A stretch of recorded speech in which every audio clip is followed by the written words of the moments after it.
natin ang pagkakaiba between classical conditioning and operant conditioning. Ang classical conditioning po ay by Ivan Pavlov. Pavlov, my P. Pairing. Meron pong stimulus response na ginamit si Pavlov sa kanyang eksperimento.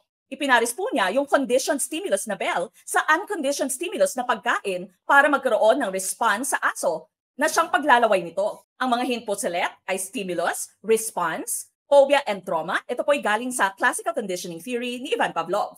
Si B.F. Skinner naman po ang nagbigay sa atin ng operant conditioning theory. Skinner, may S, smile or suffer. Ginamit naman po niya yung reward and punishment para baguhin ang behavior. Meron po siyang ginamit na Skinner box. Under specific conditions, kapag pinindot ng daga ang lever, ay meron siyang reward na matatanggap in the form of food.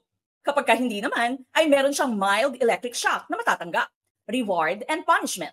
Ating pong tandaan, PCSO. Pavlov, classical conditioning. Skinner, operant conditioning.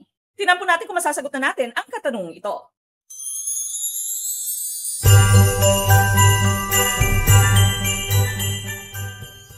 Ito po si Coach Mike ng Gurong Pinoy na nagsasabing maliit man na buti ng mga kaalaman, ang dulo nito ay malaking kaginawaan.